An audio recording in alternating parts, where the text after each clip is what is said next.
ETF index mutual funds నేర్చుకుని stock మార్కెట్లో రాణించాలనుకుంటున్నారా? వెంటనే ఈ నెంబర్కి కాల్ చేయండి.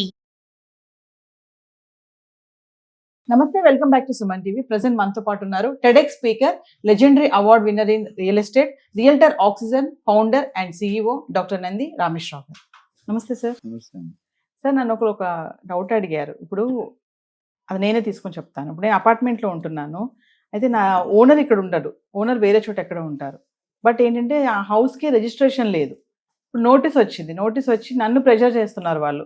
ఓనర్ కాల్ లిఫ్ట్ చేయట్లేదు, ఏమీ లేదు. నేను రెంట్ అయితే ఓనర్కి పే చేస్తున్నాను. సో ఇప్పుడు ప్రెజర్ రెంటర్ పైన పడింది. ఏం చేయాలి ఇప్పుడు? రెంటర్ ఇమీడియట్లీ నేను కొలాప్స్ చేస్తామంటున్నారు, వెకేట్ చేయాలని చెప్పి ప్రెజర్ చేస్తున్నారు. సో టెనెంట్గా నేను ఏం చేయాలి ఇప్పుడు? ఇల్లు అద్దెకి తీసుకున్నా, అద్దెకి ఇచ్చిన యాజ్ ఎ ఓనర్ కానీ టెనెంట్ కానీ కొన్ని పాలసీలు ఉంటాయి, కొంత ప్రొసీజర్ ఉంటుంది.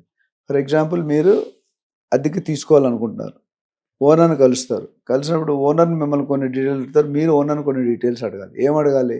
అసలు ఓనర్ ఎవరు అన్నారు. Most of the time Indian ప్రాపర్టీస్లో 80% 70% ఓనర్స్ బయట ఉంటారు, ఖాళీ ఉన్న ఇల్లు.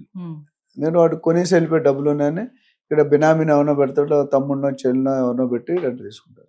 రెంట్ మాత్రం వాళ్ళ అకౌంట్ కోఆర్డినేషన్ చేస్తారు. వేసేటప్పుడు మీరు ఎవరి అకౌంట్లో వేస్తాం. చాలాసార్లు ఏమవుతుందంటే లోకల్ బామ్మర్దో బ్రదరో అన్న ఎవరో ఉంటారు, ఆయనే ఓనర్ అని చెప్తాడు, మీకు తెలియదు, మీరు ఆయన క్యాష్ ఉంటారు. మీరు అడిగిన కేసు కాకుండా ఇంకొక రెంట్ ఇటు తీసుకుంటాడు, వాడికి వెళ్ళదు, వాడికి ఇస్తామని చెప్తాడు, అసలు ఓనర్కి వెళ్ళదు. అది మీరు అడిగిన కేసు ఓనర్కి వెళ్తుంది, కానీ మీ రిజిస్ట్రేషన్ లేదని మీ మీద మున్సిపాలిటీ వాళ్ళు కేసు పెట్టారు, నోటీస్ ఇచ్చారు. అది చెప్దామని మీరు ఎప్పుడు ట్రై చేయని వాళ్ళు 3 సంవత్సరాల పాటు ఉంటున్నారు. ఇప్పుడు ట్రై చేసినట్టు ఓనర్కి అర్థమై ఉంటుంది సినిమా. డెఫినెట్గా ఎన్నిసార్లు కొడుతున్నారు, మీరు మామూలు రఫ్ ఆడతారు, 1-2-3 కంటిన్యూ ఫోన్ చేస్తూనే ప్రెషర్ ఉంది కదా మరి. చేసినప్పుడు ఆయనకి అర్థమైపోయింది సినిమా బయటకు ఓపెన్ అయిందని చేస్తాడు. నార్మల్గా కొద్ది నాలెడ్జ్ ఉన్న వాళ్ళు రియల్ ఎస్టేట్లో మాలాంటి అనుభవం అడ్వైజ్ లేదు. ఏం చెప్తారంటే ఫస్ట్ సేల్ డీడ్ చూడాలి, proof of sale deed. Owner అని ప్రూవ్ చేయి, నువ్వు ఎవరికైతే రెంట్ ఇస్తున్నావో, లేదా వాడి జీపీఏ ఉండాలి. నీ ప్రాపర్టీ నువ్వు మీ తమ్ముడికో మీ ఆయనకో జీపీఏ ఇవ్వచ్చు, నువ్వు అమెరికాలో ఉంటాయి. అది జీపీఏ లేదు, సేల్ డీడ్ లేదు, నువ్వు ఓనర్ అంటే ఎట్లా నమ్ముతావు? నేను నమ్మను. అది మీరు చేసిన బేసిక్ మిస్టేక్. అట్లనే ట్యాక్స్ కడుతున్నాడు, ట్యాక్స్ కట్టకపోయినా జప్తు చేస్తారు వీళ్ళు, ప్రాపర్టీ ట్యాక్స్. బిల్స్ కడుతున్నావా లేదు, మెయింటెనెన్స్ కడుతున్నావా లేదు, ఇవన్నీ కూడా చెక్ చేసుకోవాలి. అట్లానే కార్ పార్కింగ్ ఎన్ని ఉన్నాయి, ఇంకా మిగతా ఫర్నిష్డా అన్ఫర్నిష్డ్, ఇవన్నీ కూడా చెక్ చేసుకుని ఇస్తే మీకు ప్రాబ్లం ఉంటుంది. అదే దగ్గర మీరు టెనెంట్ని ఎత్తుకుని మీ ఇల్లు అన్నీ టెనెంట్కి ఇవ్వాలంటే టెనెంట్ని అడగాలి, నువ్వు అంతకుముందు ఏ ఇంట్లో ఉన్నావు, వాళ్ళిద్దరు రెఫరెన్స్ ఇస్తావా అంటే ఇవ్వడు. ఇంకోటి, నాకు కూడా చిన్న ప్రాపర్టీస్, మీలో పెద్ద కాకపోయినా చిన్న ప్రాపర్టీస్ ఉన్నాయి, వాళ్ళకి ఇచ్చాడు. నేను ఏం చేస్తాను, ఫస్ట్ వాళ్ళు ఇల్లు చెక్ చేస్తాను, ఇప్పుడు ఎక్కడ ఉంటున్నాడో కొద్ది క్లారిటీ వస్తుంది. ఇప్పుడు మీరు ఇక్కడ కూర్చున్న ప్లేస్ చాలా మంది 199 మంది చాలా పీస్ ఆఫ్ మైండ్ ఉంటుంది సార్ మీ ఇంట్లో కూర్చుని. కొన్ని ఇంట్లో మనం వాళ్ళ మెయింటైన్ చేస్తాం, హాస్పిటాలిటీ కానీ నీట్నెస్ కానీ. కొన్ని ఇంటికి అయితే వెళ్ళబుద్ధి కాదు, ఉండబుద్ధి కాదు. నేనేం చేస్తానంటే ఒక కేసు చెప్తాను. ఒక అమ్మాయి అబ్బాయి 22 years ఉంటారు ఇద్దరు. సడన్గా 5 గంటలకు ఇల్లు చేశారు, 5:15కి అడ్వాన్స్ ఇస్తా అన్నారు. ఎవరైనా ఇల్లు మార్చుకున్నా 2-3 నెలల ముందు ప్లాన్ చేసుకుంటాడా లేదా? ఈ సడన్గా వస్తుంటే అక్కడైతే స్కామ్ చేశాడు, లేపుకొచ్చాడా, ఏదైనా మర్డర్ చేశాడా, లేకపోతే ఇల్లీగల్ పనులు చేశాడా, లేదా గంజాయి అమ్ముతా, ఏదో ఉంటుంది. సడన్గా ఖాళీ, అలాంటి వాళ్ళకి ఇల్లు ఇవ్వకూడదు, గ్రౌండ్ వర్క్ చేయాలి, చెక్ చేయాలి. సో నేనైతే ఏం చేస్తాను, టెనెంట్ అడుగుతాను, నువ్వు ఎక్కడ చేస్తున్నావు, ఏం చేస్తున్నావు, ఎన్ని రోజులు పడుతుంది, ఇల్లు ఎందుకు మారుతున్నావు, ఎన్ని రోజులు కావాలి, నీ కెపాసిటీ ఎంత, నీ శాలరీ ఎంత, ఇప్పుడు ఎంత రెంట్ ఇస్తున్నావు, ఇప్పుడు ఎంత. ఇప్పుడు కొంతమంది 10,000 రెంట్ ఇచ్చి 30,000 రెంట్కి వస్తాడు, ఎట్లా ఇస్తాడు? ఎమర్జెన్సీ. సో ఇవన్నీ చెక్ చేసుకుంటే ఇలాంటి ఫ్యూచర్లో వచ్చే కష్టాలు మీరు అవాయిడ్ చేసుకోవచ్చు. సార్, ఇప్పుడు మనం రెంట్ కోసం తిరుగుతున్నప్పుడు మీరు చెప్తున్నారు కదా, చాలా అంటే ఒక రెంట్కి వెళ్తున్నామంటే మీరే ఓనరా ఇవన్నీ అడగాలని చెప్తున్నారు. అంత ఛాన్స్ ఉండదు కదా సార్ అసలు. నేనైతే మీ మీద ఎఫ్ఐఆర్ కేసు ఉన్నాయని కూడా అడుగుతాను, నేను ఓనర్ని అడుగుతాను. ఎందుకంటే ఇప్పుడు ఏదో కబ్జా చేశాడు అనుకోండి, ఇల్లు కేసు ఉంటుంది కదా. కొంతమంది పొలిటికల్ లీడర్స్, బిజినెస్ బడాబాబులు కబ్జా చేస్తారు, మీకు చెప్పరుగా.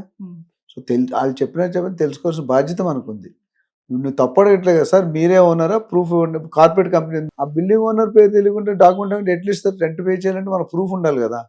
టాక్స్ వాడు అడుగుతాడు, ఎవడే కడుతున్నావు, ఓనర్ ఎవడు, నువ్వు ఎవడు కట్టినావు, 5 లక్షలు రెంట్ కట్టావు, ఓనర్ కట్టడం ఎవరు కట్టాడు, నిందు నమ్ముతాడు, ఆడిట్ ఒప్పుకోడు.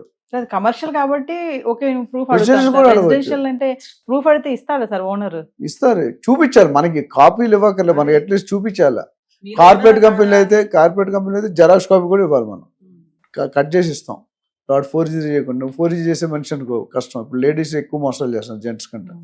సో అందుకని మనం ఏం చేసి సేల్ డీడ్ చూపించాలి, చూపించిన తర్వాత కార్పొరేట్ కొని రికార్డ్లో ఉండాలి. ఇప్పుడు నేను ఒక ఆస్ట్రేలియన్ ఎండికి స్టోన్ వ్యాలీలో ఒక ఇల్లు ఇప్పించా, 80 పేజీలు లీజ్ అగ్రిమెంట్ రాసాడని. 80 పేజీలు. మన హార్ట్ అటాక్ వచ్చింది. ఇండియన్ 70 years లేడీ 80 వేలు వద్దులే నీకు వెళ్ళి 1 రోజు రెంట్ ఇచ్చా అన్నది. కంపెనీ పాలసీలు ఉంటాయి కొన్ని. సో కార్పొరేట్ కంపెనీలు అయితే you have to produce the proof of ownership to the accounts person before ఈ రిలీజ్ ద రెంటర్ అడ్వాన్స్. అడగాలి, అడిగినా తప్పులేదు. చూపించకపోతే శంకించాలి వాడిని. మీరు అగ్రిమెంట్ అంటున్నారు, రెంటర్ కి ఓనర్ కి అగ్రిమెంట్ ప్రాసెస్ ఉంటుంది. మనం గతంలో కొన్ని వీడియోలో మాట్లాడుకున్నాం సార్, అగ్రిమెంట్ రూల్ అనేది ఉంటుంది. Digital rental. ఎస్. ఎంత మంది అసలు రెంట్ కి వెళ్ళే వాళ్ళు కానీ, ఓనరే కానీ, రెంటరే కానీ ఈ అగ్రిమెంట్ ప్రాసెస్ అనేది ఎంతమంది చేసుకుంటున్నారు? నవేడేస్ అసలు ఉందంటారా ఈ అగ్రిమెంట్ ప్రాసెస్ అనేది? 2014లో నరేంద్ర మోడీ గారు ఫస్ట్ టైం పిఎం అయినప్పుడు యూపీఐ ట్రాన్సాక్షన్ ఎన్ని ఉండేవి? హార్డ్లీ 2, 3, 4, 5%. ఇప్పుడు ఎంత ఉంది? 95%. మీరు ఏదైనా ఖర్చు పెట్టారనుకోండి, ప్రూఫ్ లేకుండా ఒప్పుకోడు. అదేవిధంగా సిస్టమ్ మొదట్లో ఏమీ లేకుండా నోటు మాట మీద ఇచ్చేవారు. నవీన్ నువ్వు మా ఫ్రెండ్ కూతురువా, ఓకే తీసుకోమని. ఇప్పుడు అది ఆ సిచ్యువేషన్ లేదు. పేపర్లు ఉంటేనే ఫోర్జరీలు అవుతుంది, పేపర్లు అయితే ఇంకా ఎన్నో జరిగిపోతుంది. సో మీరు తెలుసుకోవాల్సిన బాధ్యత ఉంది. అండ్ డాక్యుమెంట్ తీసుకోగలరు. మీరు మీ కళ్ళ ఉంది పలానా అప్పారావు అంటే అప్పారావు పేరు ఉందా, సుబ్బారావు పేరు ఉందా? సుబ్బారావు పేరు ఉంటే అప్పారావు జీపే ఉండాలి. అప్పారావు జీపే లేకుండా సుబ్బారావుకి ఇవ్వమంటే that's our right to check the proof of ownership. లేకపోతే ఇప్పుడు 10,000 అంటే పర్లేదు, అదే 10 లక్షలు రెంట్ అయితే రాంగ్ పర్సన్ కేసు నువ్వు రెంట్ కట్టలేదు, నువ్వు ఒరిజినల్ ఓనర్ వచ్చి కేసు వేస్తాడు. నువ్వు తెలుసుకోవాలి బ్యాక్గ్రౌండ్, టెనెంట్ బ్యాక్గ్రౌండ్ ఓనర్ తెలుసుకోవాలి, ఓనర్ బ్యాక్గ్రౌండ్ టెనెంట్ తెలుసుకోవాలి. ట్యాక్స్లు కడుతున్నట్లు ట్యాక్స్లు కట్టలేదు, ఏ రోజు వచ్చి కబ్జా చేస్తారు, మీరు రటన్ రోడ్డు మీద వేస్తారు సామాన్లు. ఇంకా కొంచెం ముందుకెళ్తే చాలా మంది ఇప్పుడు ఓనర్స్ ఏంటంటే బోర్డులు పెడుతున్నారు, గవర్నమెంట్ ఎంప్లాయీకి ఇస్తామని ఒకరు పెడతారు, వెజిటేరియన్స్కి ఇస్తామంటారు, బ్రాహ్మిన్స్కి ఇస్తామంటారు. చాలా ఇలా రీజన్స్ చాలా ఉన్నాయి. అవి అసలు రూల్స్ ఉన్నాయంటారు, అలా పెట్టుకోవచ్చా బోర్డ్స్? ఇప్పుడు ప్రాపర్టీ ఓనర్ నువ్వు నీకు నచ్చోడికి ఇచ్చుకుంటావు. నాన్ వెజ్కి ఇవ్వంటే ఇవ్వడు. నిన్న ఒక డిస్కషన్ వచ్చింది, నాన్ వెజ్ నేను బ్రాహ్మణి, నాన్ వెజ్ వాసన పడదు, నాన్ వెజ్ అంటే ఇవ్వను అన్నాడు. మీరు ఎలా చెప్తారు? అది ఆయన ఇష్టం. అంటే గవర్నమెంట్లో ఏంటంటే చట్ట ప్రకారంగా కొన్ని రూల్స్ ఉంటాయి. ఆ రోజు అడ్వాన్స్ ఎంత, రెంట్ ఎంత, ఇంక్రీజ్ ఎంత, నోటీస్ పీరియడ్ ఎంత, లాక్ ఇన్ వీటిలో ఉంటాయి. ఈ పర్సనల్ కోరిక ఇండివిజువల్ ప్రాపర్టీ, నీ 100 కోట్లు, 50 కోట్లు, 10 కోట్ల ప్రాపర్టీ నీ ఇష్టం. అది నీ నచ్చి నాకు స్మెల్ పడిన నేను ఎందుకు ఇస్తాను? మరి వాట్ అబౌట్ గవర్నమెంట్ ఎంప్లాయీస్? అంటే గవర్నమెంట్ ఎంప్లాయీ అయితే నెల జీతం కరెక్ట్ గా వస్తుంది, శాలరీ స్టెబిలిటీ ఉంటుంది. అది మీకు స్టెబిలిటీ ఉండదు. ప్రైవేట్ జాబులు ఎప్పుడైనా ఎనీ సెకండ్ తీసేవచ్చు. మా బాస్ చెప్పేవాడు, ప్రైవేట్ కంపెనీలో పనిచేసిన 2 విషయాలు గుర్తుపెట్టుకోవాలి. నెక్స్ట్ డే మార్నింగ్ వెళ్తే మేనేజర్ నుండి జిఎంగా ప్రమోట్ చేసే అవకాశాలు ఉన్నాయి. 50% తీసేసే అవకాశాలు కూడా అంతే ఉన్నాయి. సో దానికి ఆ రిస్క్ తీసుకొని ఇష్టం లేక గవర్నమెంట్ జాబ్లో ఉన్న ఇవ్వాలని గ్యారంటీ లేదు, ఇస్తారని వాళ్ళు అనుకుంటారు.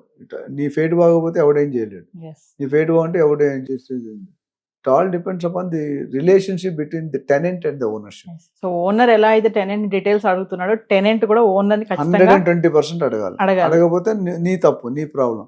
ఇందాక నువ్వు అన్న రిజిస్ట్రేషన్ నువ్వే ఫేస్ చేసేది ఎవరి ప్రాబ్లం? ఫోన్లో ఎవరు చేస్తున్నారు? గవర్నమెంట్ మీకు చేస్తున్నారు, ఓనర్ చేయట్లేదు కదా. Thank you sir.